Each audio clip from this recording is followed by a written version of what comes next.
India Legal presents Courts Roundup.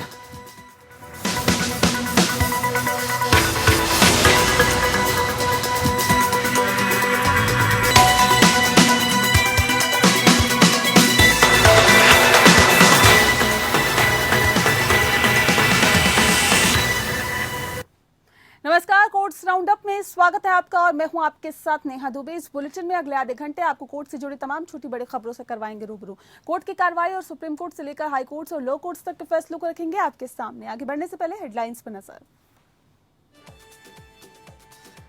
IT कानून की धारा 66A रद्द होने के बाद भी इसके तहत केस दर्ज होने पर सुप्रीम कोर्ट ने राज्यों, केंद्र शासित प्रदेशों और उच्च न्यायालयों को किया नोटिस जारी। मामले संबंधित डेटा किया तलब, पुलिस को भी बनाया पक्षकार।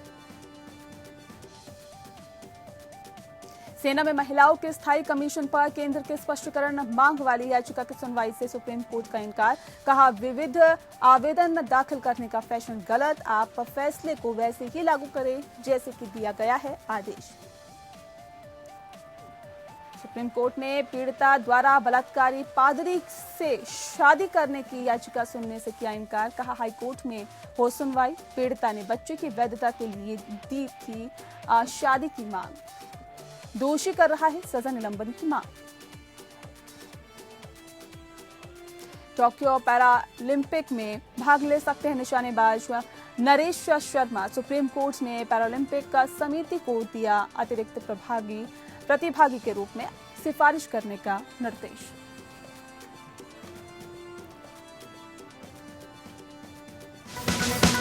India Legal presents Courts Roundup.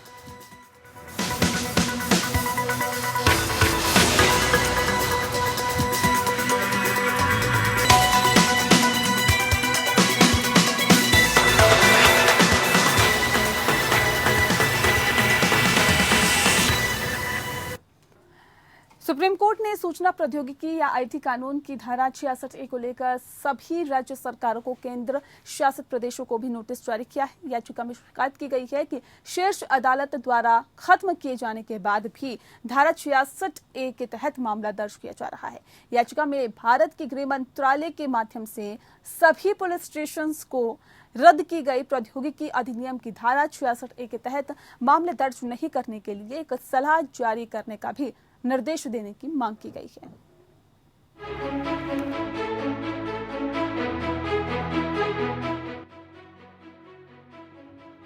IT कानून की धारा 66A रद्द होने के बाद भी इसके तहत केस दर्ज होने के प्रकरण पर सुप्रीम कोर्ट ने संज्ञान लेते हुए राज्यों, केंद्र शासित प्रदेशों और उच्च न्यायालयों को नोटिस जारी किया है। People Union of Civil Liberties द्वारा दायर याचिका में श्रेया सिंगल संदर्भ में 66A के प्रावधान के तहत 10 FIR के खिलाफ विभिन्न दिशा निर्देश और गाइडलाइंस मांगी गई है। न्यायमूर्ति RF नरीमन और BR गवई ने निर्देश दिया कि सभी उच्च न्यायालयों के रजिस्ट्रार जनरल को नोटिस दिया जाए और मामले को 4 सप्ताह के बाद आगे की सुनवाई के लिए सूचीबद्ध किया जाए।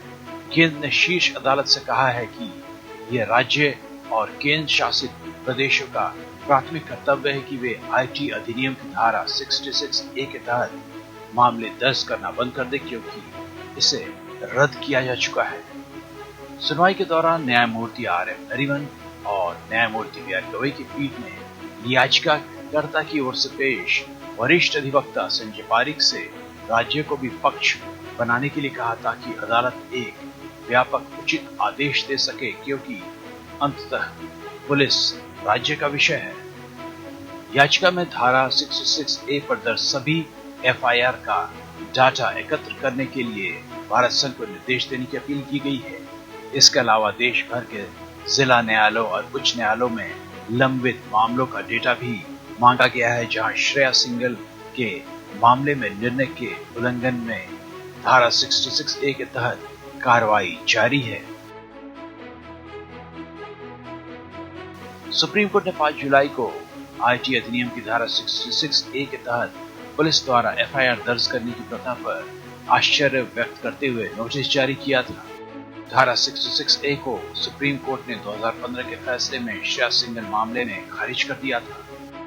कोर्ट के आदेश के जवाब में केंद्र ने अपने जवाबी हलफनामे में कहा था कि पुलिस और सार्वजनिक आदेश राज्य के विषय हैं। श्रेया सिंघल के फैसले को लागू करने के लिए प्राथमिक जिम्मेदारी, जिसमें आईटी अधिनियम की धारा 666A को हटा दिया गया था, राज्य के पास है। इसके अलावा कानून प्रवर्तन एजेंसियां भी फैसले को लागू करने के लिए समान जिम्मेदारी साझा करती हैं।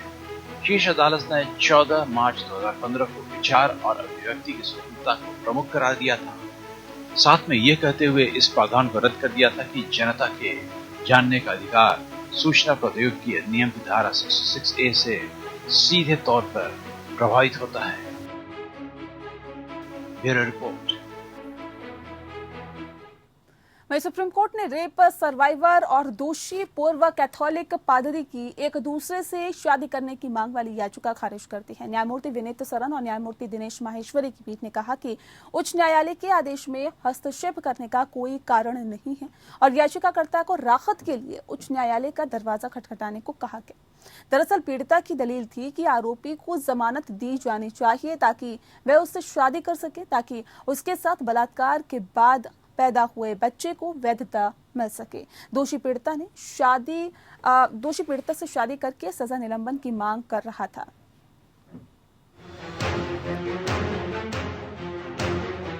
सुप्रीम कोर्ट ने केरल के कोठियूर बलात्कार मामले की पीड़िता द्वारा दायर एक आवेदन पर विचार करने से इनकार कर दिया है, जिसमें पूर्व कैथोलिक पादरी रॉबिन वडकमचेरी से शादी करने की इच्छा जाहिर की गई थी, जिसे पॉक्सो एक्ट के तहत 20 साल की कैद की सजा सुनाई गई है।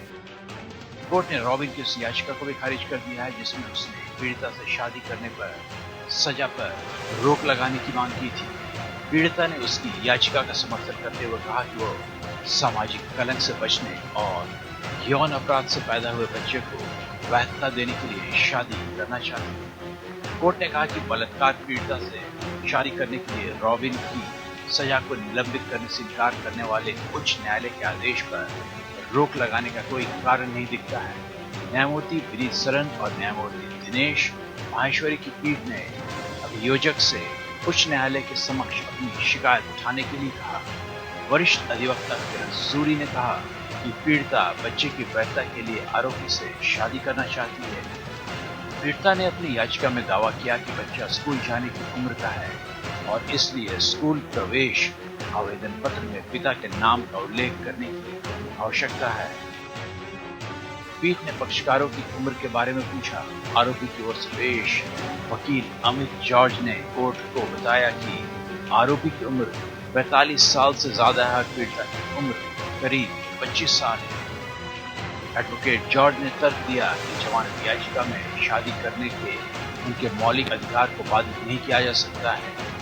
उच्च न्यायालय ने न्यायमूर्ति सुनील थॉमस की एक पीठ ने आरोपी की शादी करने की सजा को निलंबित करने पर यह कहते हुए इनकार किया कि जब निचली अदालत का निष्कर्ष है कि नाबालिग के साथ बलात्कार हुआ है तो शादी को न्यायिक मंजूरी नहीं दी जा सकती। सुप्रीम कोर्ट ने कहा कि मामले के सभी पर जांच करने के बाद उच्च न्यायालय ने टिप्पणी की और यह कहा कि वह उस आदेश को बाधित नहीं करना चाहता है। जब अपराध हुआ था तब Robin Saint Sebastian church Kottiyoor Wayanad के जिले का पादरी था। पीड़िता ने फरवरी 2017 में एक बच्ची को जन्म दिया था।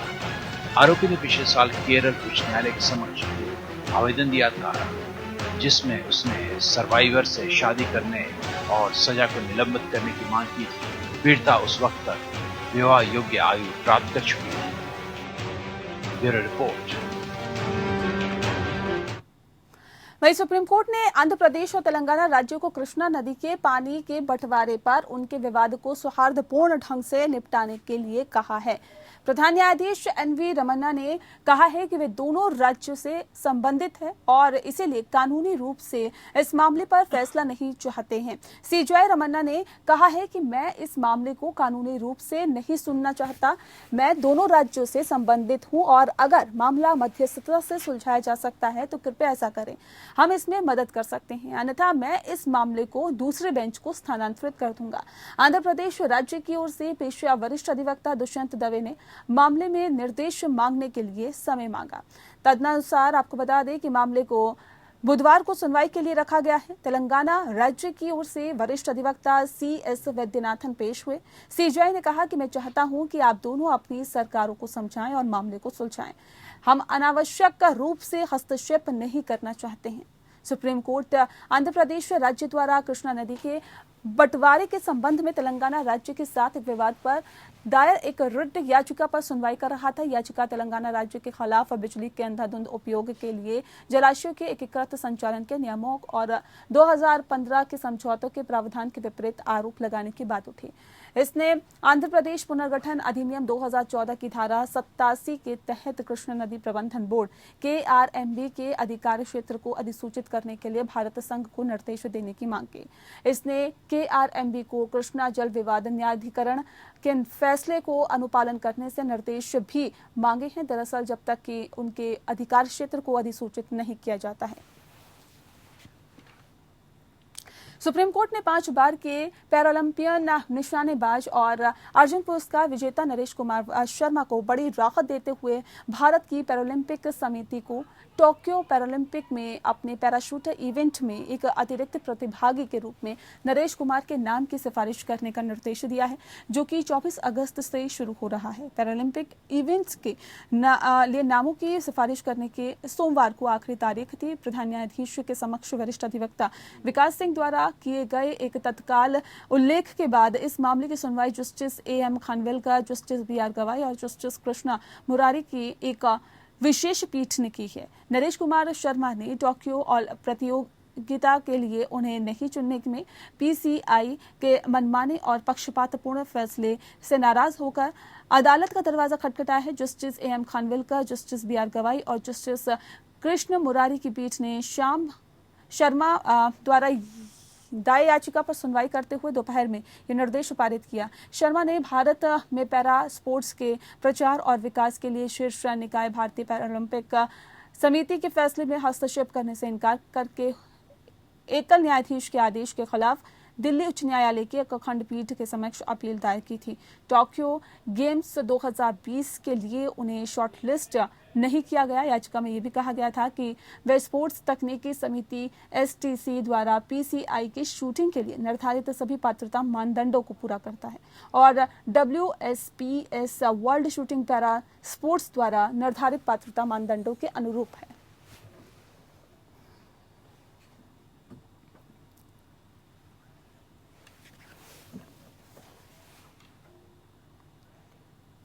वही सुप्रीम कोर्ट के जस्टिस अनिरुद्ध बोस ने national law school of India university या NLSIU बेंगलुरु के शुरू किए गए 25% अधिवास आरक्षण को रद्द करने वाले कर्नाटक उच्च न्यायालय के फैसले को चुनौती देने वाली सुनवाई से खुद को अलग कर लिया है। जस्टिस अब्दुल नजीर और UU ललिता के पहले अलग होने के बाद जस्टिस बोस ऐसा करने वाले तीसरे जज हैं। सुनवाई की अंतिम तिथि पर कोर्ट ने इस शैक्षणिक वर्ष में कर्नाटक में अधिवासित छात्रों के लिए अपनी 25% सीटों को शैक्षिक रूप से आरक्षित करने के NLSIU के फैसले पर रोक लगाने से इनकार कर दिया है। कर्नाटक उच्च न्यायालय ने सितंबर 2020 में अधिवास आरक्षण को इस आधार पर रद्द कर दिया था कि ये संविधान के अनुच्छेद 14 का उल्लंघन है। ये भी माना गया कि NLSIU संशोधित अधिनियम जिसके माध्यम से अधिवास आरक्षण लाया गया था अल्ट्रा वायरस था और मूल NLSIU अधिनियम के प्रावधानों के विपरीत था और राज्य सरकार के पास विश्वविद्यालय में अधिवास आरक्षण शुरू करने की शक्ति नहीं थी। इसने सर्वोच्च न्यायालय के समक्ष एक अपील को प्रेरित किया जिसमें राज्य सरकार ने दावा किया कि उच्च न्यायालय ने ये देखने की गलती की कि NLSIU के एक राज्य संस्थान नहीं और ये राज्य के नियंत्रण में नहीं है।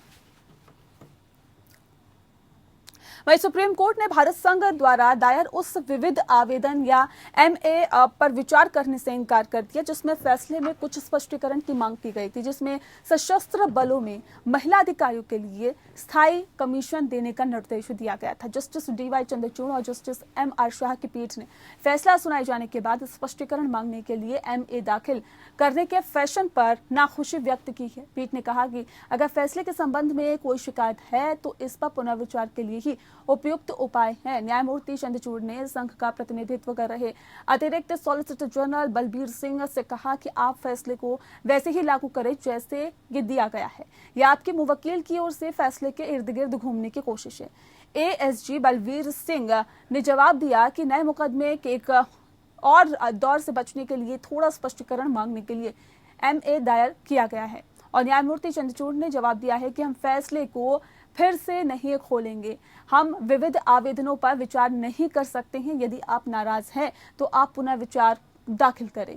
दरअसल न्यायमूर्ति चंद्रचूड़ ने कहा है कि कम से कम भारत संघ को इन एमए को दाखिल नहीं करना चाहिए। इस साल 25 मार्च को सुप्रीम कोर्ट द्वारा लेफ्टिनेंट कर्नल नितिशा और अन्य बनाम भारत संघ और अन्य मामले में दिए गए फैसले के संबंध में एमए दायर किया गया था, जिसमें महिलाओं के लिए स्थायी कमीशन देने के लिए भारतीय सेना द्वारा अपनाए गए मूल्यांकन मानदंडों को एसएसटी अधिकारियों के लिए मनमाना और तर्कहीन के रूप में खारिज कर दिया गया था। 25 मार्च के फैसले में सुप्रीम कोर्ट ने निर्देश दिया था कि नॉन ऑप्टिस अधिकारियों के अलावा अन्य सभी अधिकारियों को 2 महीने के भीतर शर्तों के अनुसार स्थायी कमीशन देने पर विचार किया जाना चाहिए। आज पीठ ने कुछ व्यक्तिगत पक्षकारों द्वारा दायर कुछ अन्य एमए पर विचार करने से भी इनकार कर दिया। दिल्ली हाईकोर्ट ने दिल्ली दंगा मामले के सिलसिले में आपके पूर्व पार्षद ताहिर हुसैन द्वारा दायर एक नई जमानत याचिका पर नोटिस जारी किया है। न्यायमूर्ति रजनीश भटनागर की एकल पीठ ने ताहिर हुसैन द्वारा दायर अन्य लंबित जमानत याचिकाओं के साथ ही जमानत याचिका को टैग करते हुए नोटिस जारी किया है, जो 6 अगस्त को न्यायमूर्ति योगेश खन्ना के समक्ष सुनवाई के लिए सूचीबद्ध है।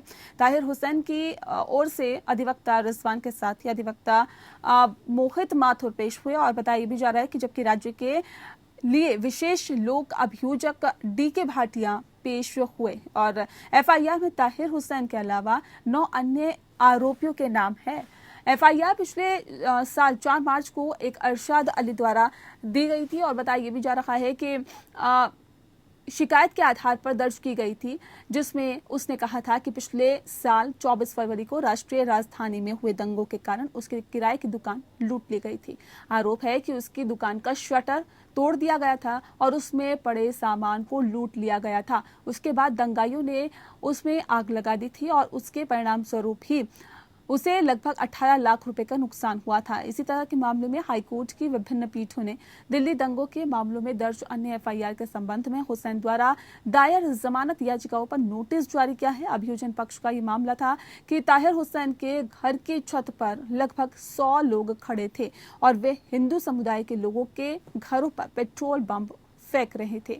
जस्टिस योगेश खन्ना ने पहले जमानत अर्जी पर नोटिस जारी किया था और सुनवाई की अगली तारीख 6 अगस्त को पहले दिल्ली पुलिस की ओर से स्थित रिपोर्ट दाखिल करने की मांग की गई थी।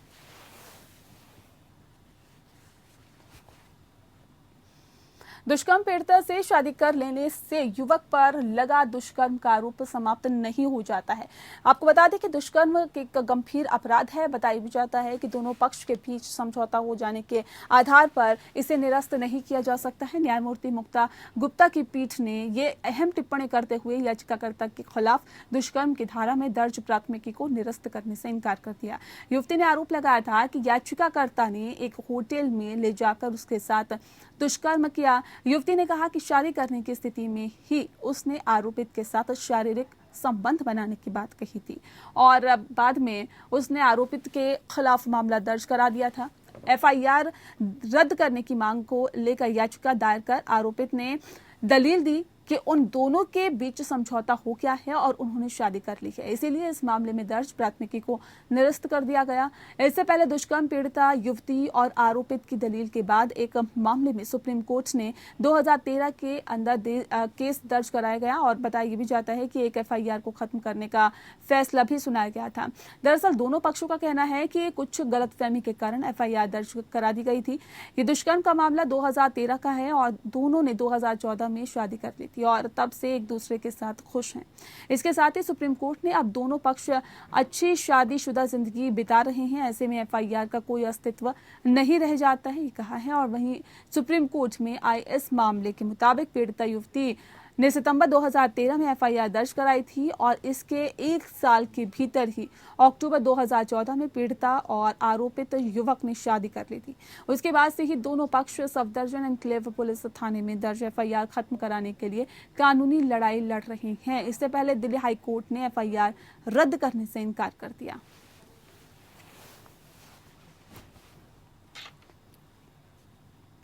वहीं दिल्ली हाई कोर्ट ने नीट पीजी 2021 की परीक्षा में शामिल होने के लिए आवेदन की तारीख बढ़ाने की मांग वाली याचिका पर केंद्र के साथ साथ राष्ट्रीय परीक्षा बोर्ड को ये विचार करने का निर्देश दिया है कि क्या उम्मीदवारों द्वारा इंटर्नशिप पूरा करने के लिए तारीख बढ़ाई जा सकती है। न्यायमूर्ति प्रतीक जालान की एकल न्यायाधीश की पीठ ने केंद्र को संबंधित एजेंसियों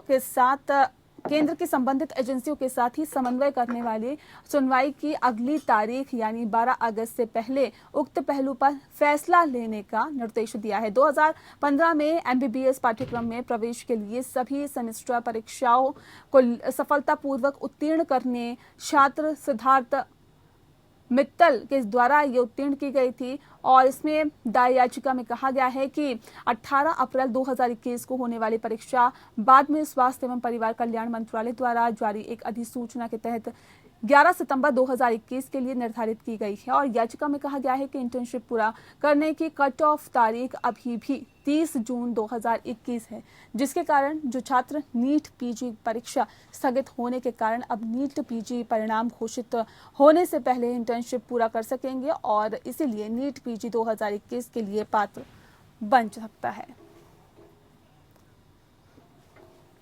इलाहाबाद हाईकोर्ट ने हाल ही में कहा है कि धर्म भक्ति का एक साधन है और बताया भी जा रहा है कि इसे किसी विशेष पूजा पद्धति से नहीं बांधा जा सकता है, ये भी उन्होंने कहा। और इसका सबसे अच्छा उदाहरण सम्राट अकबर और उनकी पत्नी जोधाबाई है। दरअसल न्यायमूर्ति शेखर कुमार यादव के खंडपीठ ने जावेद नाम के शख्स को जमानत देने से इनकार कर दिया और बताया भी जा रहा है कि जिस पर आरोप लगाया गया था कि उसने एक हिंदू लड़की को गैर कानूनी रूप से इस्लाम में धर्म परिवर्तित उसका करवा दिया और ताकि आरोपी उसके साथ शादी कर सके। कोर्ट ने यह भी कहा कि भारतीय संविधान का अनुच्छेद 25(1) देश के प्रत्येक नागरिक को धर्म की मौलिक अधिकार की स्वतंत्रता की गारंटी देता है।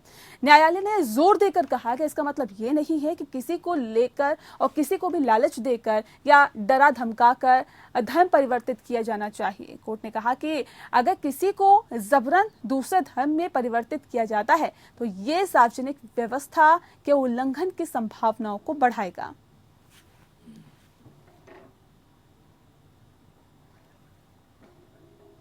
और चलिए इसी के साथ कोर्ट्स राउंड अप में इतना ही। मुझे दीजिए इजाजत, नमस्कार।